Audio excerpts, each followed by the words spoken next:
Hello and welcome to Heroic Media. I'm Michelle Bauman. And I'm Patrick Cordova. This week on Heroic Media, a mother in California makes the ultimate sacrifice for her child. Catholic bioethicists urge an investigation into a controversial vaccine campaign in Kenya. The founder of the post-abortive healing ministry, Project Rachel, shares her story. Stay tuned for all these stories and more here on Heroic Media.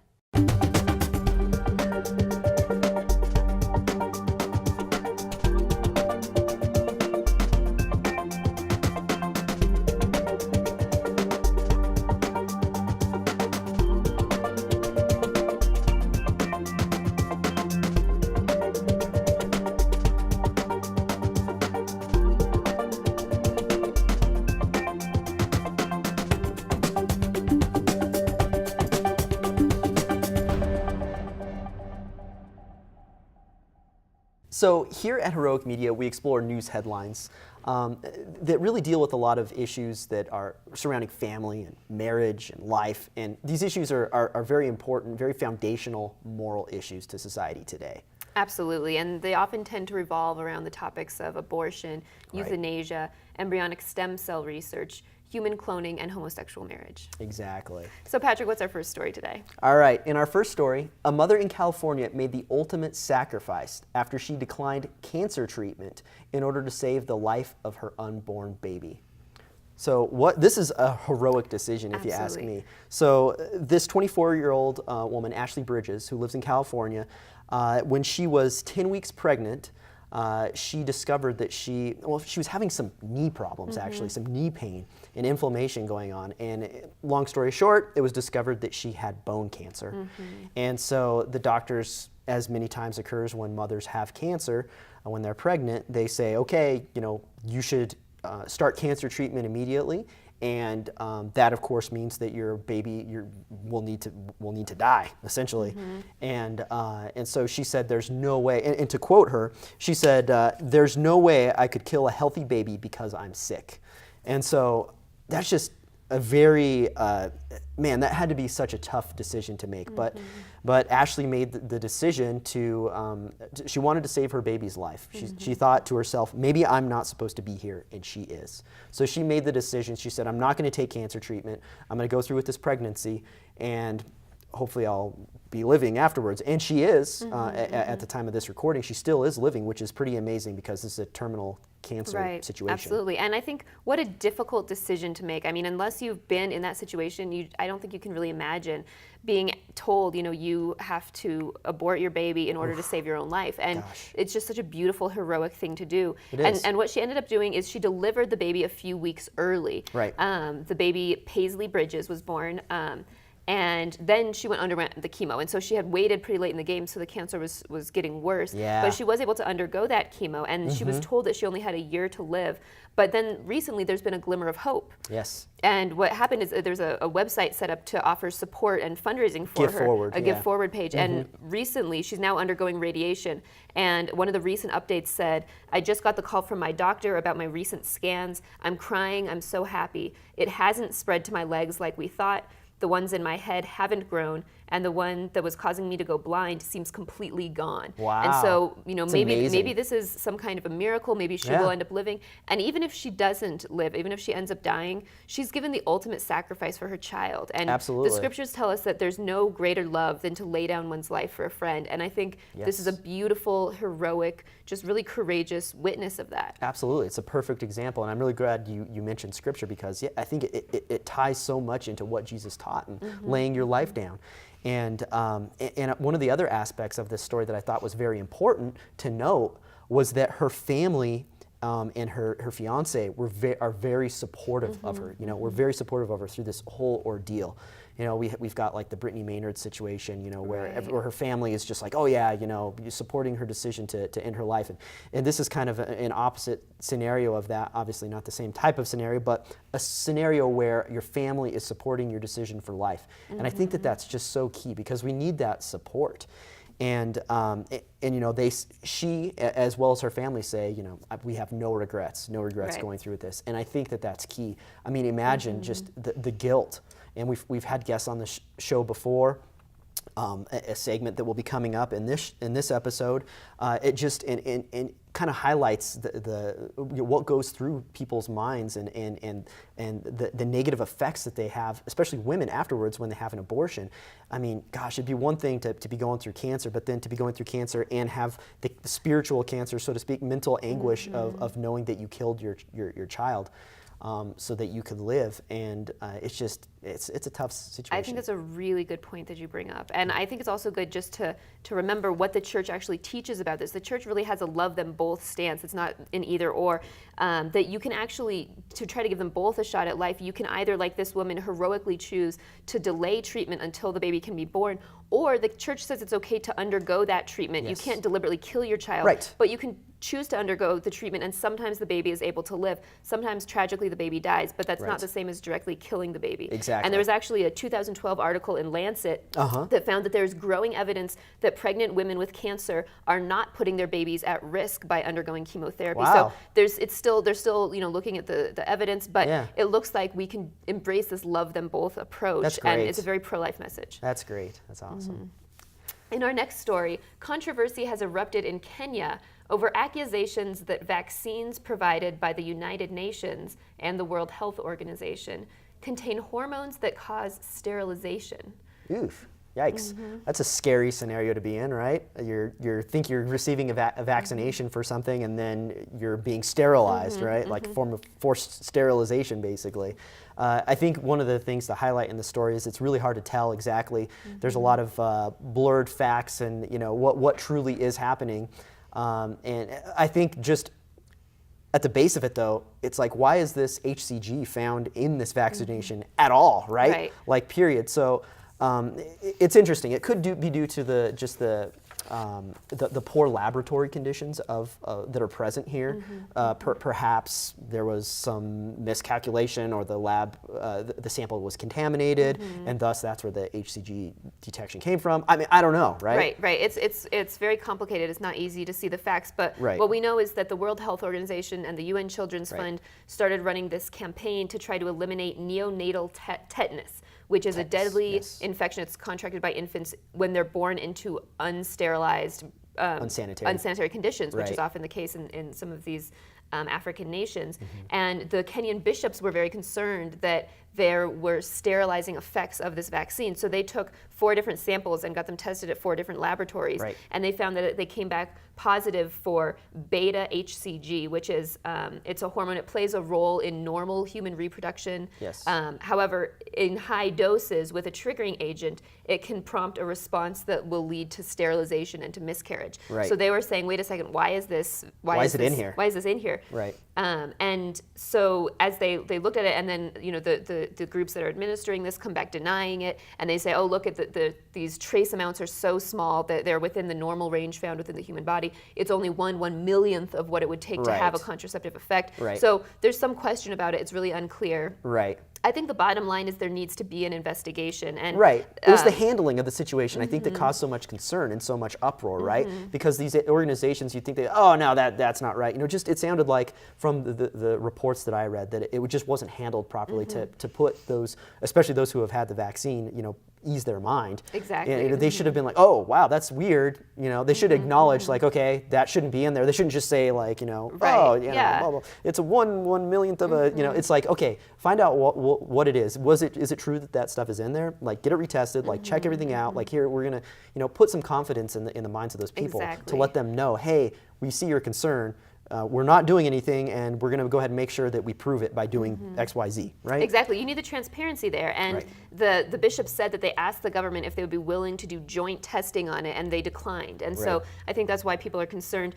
Dr. Kevin Donovan, the director of the Georgetown University Bioethics Center, what he had to say about this: there are aspects of this that need to be raising red flags because of history and because of the way it was all being done.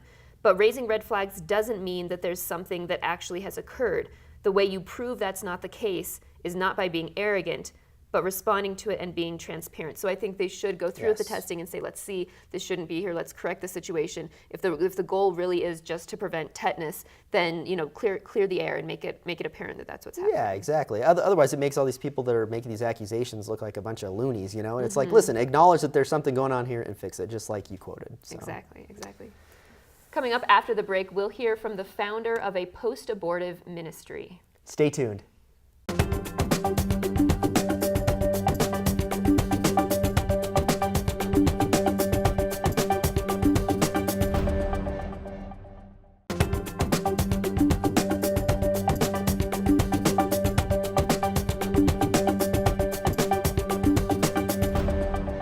Welcome back to Heroic Media. For our next segment, I had the opportunity to sit down with Vicki Thorne, the founder of Project Rachel, a ministry that works for healing after abortion. Let's take a look. Vicki, thank you so much for being here. It's my pleasure. Thank you for inviting me. You founded Project Rachel. Can you tell us a little bit about what Project Rachel does? Sure. Project Rachel in the U.S. is the official outreach of the Catholic bishops. It is a ministry for women, men, and others, meaning siblings, grandparents, friends, who have been touched by abortion losses. It was originally founded in 1984, and it's founded in the Archdiocese of Milwaukee by me. And in response to a friend of mine who had had an abortion in high school before it was legal, arranged by her mom, big metropolitan hospital, all right. And then I discovered after the fact, my friend was a year younger than I was, so I didn't know her whole history, that she'd already had a baby, and she'd placed that child for adoption. She was one of the hard cases that we refer to, because her brother was the father of the second baby, and I believe he was the father of the first baby. And the school we went to was a day school, boarding school, and she was a boarder and I was a day student, and I think her mother sent her there to protect her. But it was my friend's pain that led me to understand there was something here. Every time we talked about the wounds, and we did it often, okay, she'd end every conversation by saying, I can live with the adoption. I can't live with the abortion. Wow. And those words were etched in my heart. Wow. And so you founded, what was the story behind the actual founding of Project Rachel? Oh, that's a great story.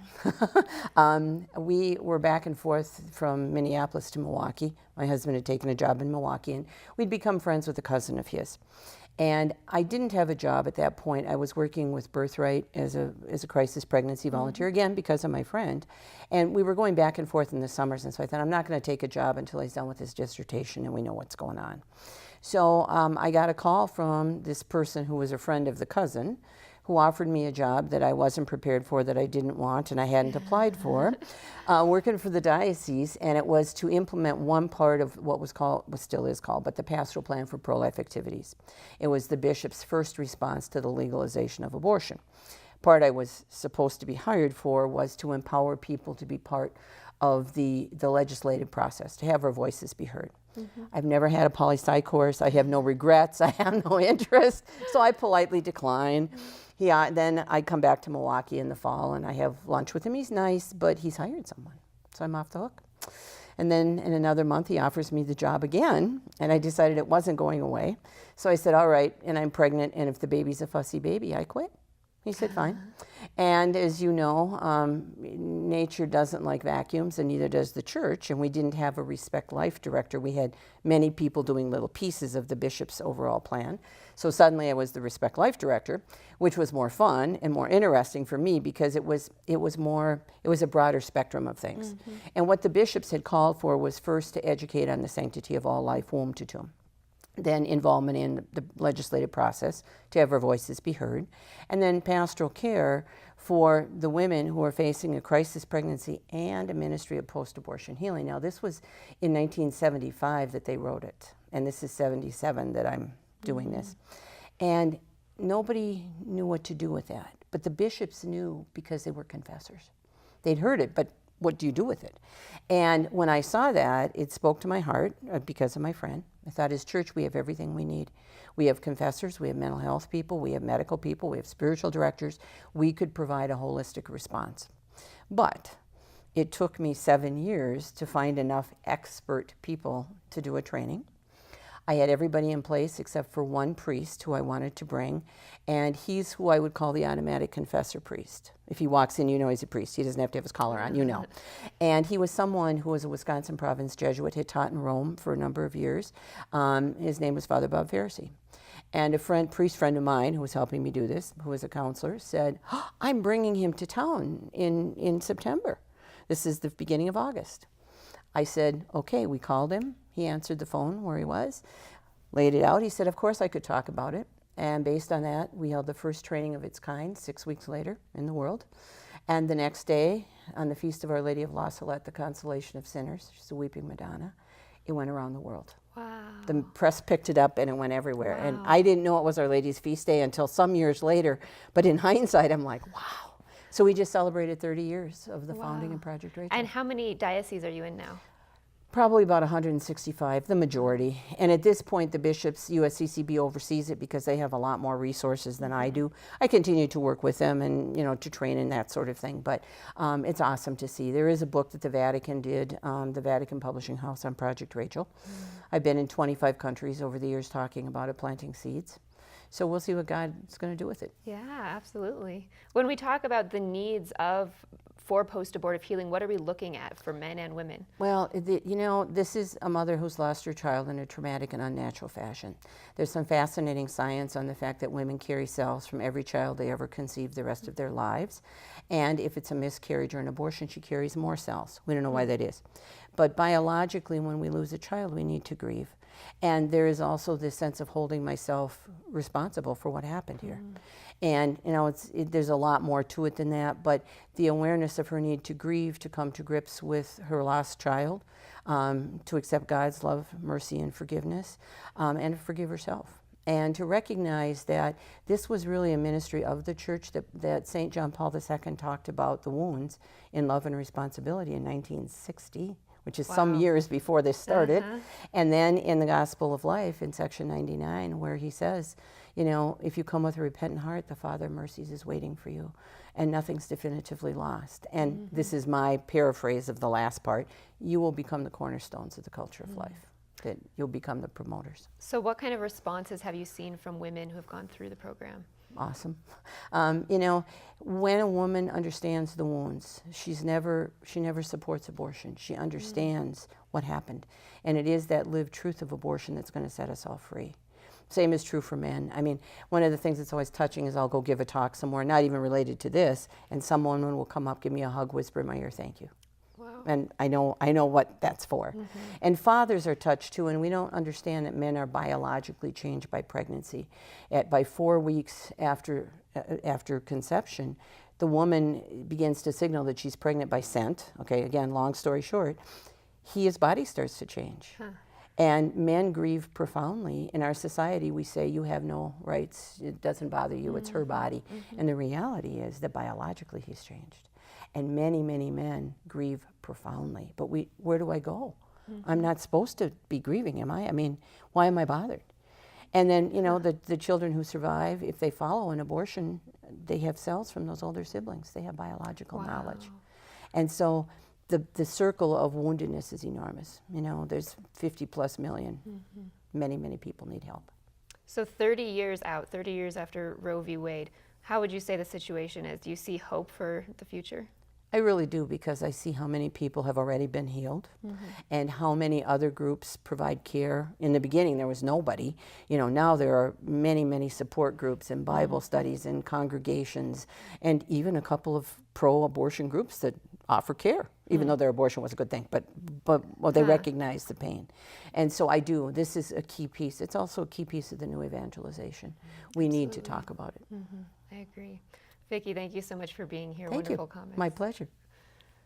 Wow, that was a really great conversation that you had. I think the thing that stood out to me the most in your conversation was just, I think most people don't understand that all the intricacies and what is affected when you take the pill. Right. And that conversation really shed some light on some things, those relationship issues and just all of the different facets, divorce and things like that. I mean, it really starts to make more sense that since the sexual revolution and since the introduction of the pill, why there's been so many issues, and I mean just on like a chemical level within the human body and pheromones and things like this. It's pretty amazing, and most people don't know that. I think that they think, oh, I just take this pill, it's this magic pill, and then I don't get pregnant, and then when I want to get pregnant, I just stop taking it, and then I get pregnant. And a lot of times, it's not that simple. And also, there's complications, is what I mean by that.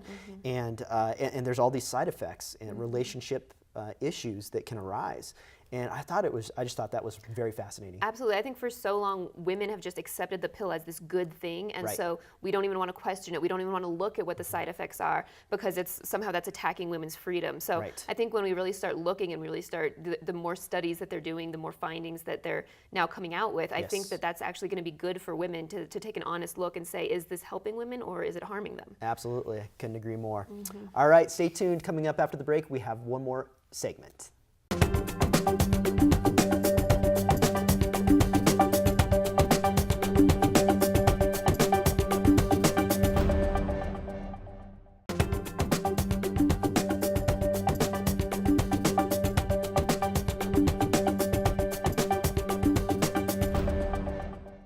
Hello and welcome back to Heroic Media. In case you're just joining us, I'm Patrick Cordova. And I'm Michelle Bauman. In our final story, an Australian woman wanted a girl so badly that she and her husband traveled to the USA and spent $50,000 on a technique called pre-implantation genetic diagnosis, or PGD, in order to have the girl that she always wanted. So this is quite a story. This whole scenario is just crazy. There's a video that she posted, and she talks about why she went through this and everything. And I guess just to give a little bit of background about this PGD technique, what they do is they harvest a woman's eggs, they inject sperm into the egg, and then they grow this embryo to 130 cells. And at 130 cells, what they can do is they can see if it's XX or YY, so they can see if it's a male or female. And then what they do with the embryos that they don't want is they trash them, and then they implant the egg that will be the embryo that will be a female. So that's what they did. What were your first impressions of this video? I was kind of shocked, and then Yeah. it made me kind of sad because Yeah. this woman had 3 boys, and Yes. she really wanted a girl, and so every time she got pregnant, she would be disappointed and think, I really don't want this boy, I want a girl. Right. And my first thought was, how are those boys going to be affected? She now has her girl, her perfect Right. little dream child, Right. and these boys are going to grow up realizing that mom never wanted them, she wanted this girl. Yeah. And she even said at one point, ever since I was little, my only goal in life was to have a daughter, which is a really strong statement. Yeah, this is a And, very strong statement. there are a couple things that she said, how she talks about gender disappointment. And Yeah, she said, that's what got me. I was like, gender disappointment? What? You gotta be kidding but me. the way she describes it, saying that it sort of consumed her, Yes. she was crippled by it. crippled, yeah. She described going in for an ultrasound as a nasty reality check, and described how she sobbed with disappointment when she heard that it was a boy. Right. And she became so depressed she couldn't leave the house. My first thought was that maybe there's a psychological problem. Maybe Right. she's dealing with postpartum depression from Right. a previous child. I don't know. But my first thought was that there's if you're that intent on having a girl, Right. and you're so just disgusted with the idea of having a boy, maybe there's an underlying issue that needs to be resolved there. Yeah, maybe, exactly. And that's what I thought too. Because you watch this video, and if you just let your feelings guide you, you can see, like, you can get sucked up into this. Like, oh, this poor woman, she just wants to have a girl and she can't. But then when you stop and you're like, wait, listen to what she's saying, like what she's actually saying, and the fact of the matter is, and like you pointed out, it was just so harsh that I can't imagine, like, someday when her sons see this video, come across it, and she was just so disappointed. It was so crippling that she was having these boys. It's like, listen, it's great to want to have a girl or a boy. I don't think there's anything wrong with that. But to take it to such an extreme where you're just so crippled, you're contemplating having an abortion, I think it's just taking it to the extreme. This is the extreme side of things. Absolutely. And I think it's a product of our society today where we say we can have whatever we want, whenever we want it, and however we want it, right? And it even turns children into that sort of thing too. Into a commodity. Into a commodity, exactly. That's what really stood out to me at first, because this process, this PGD process, morally speaking, it's not good, because several embryos, children, human beings are going to be killed. So that's the moral implication of this of this. Absolutely. And like you already mentioned, the familial issues, right? Relationship issues with her sons.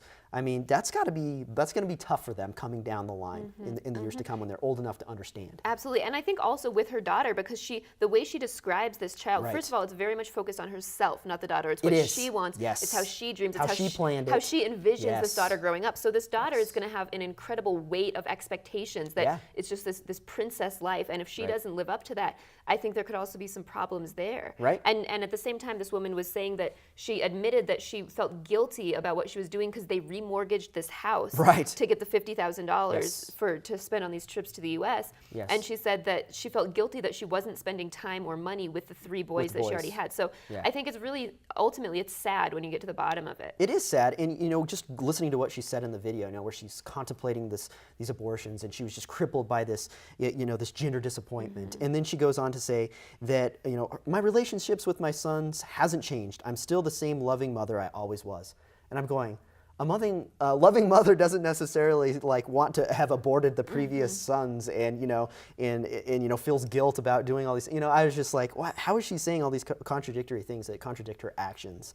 I think as Christians, we just need to remember to put our trust in God and know that God has a plan for us. Constantly she talked about, it's my plan, and this is what I want, and this is how I feel, and this is what I need, and this is what I've always wanted. And I think as Christians, we need to set that aside. We need to die to ourselves and say, God, what do you want? If I would there's nothing wrong with asking God for something, right? You can't, asking God for a daughter is a wonderful thing. But I think you need to say, I would love to have a daughter, but whatever your plan is, that is what I'm going to do.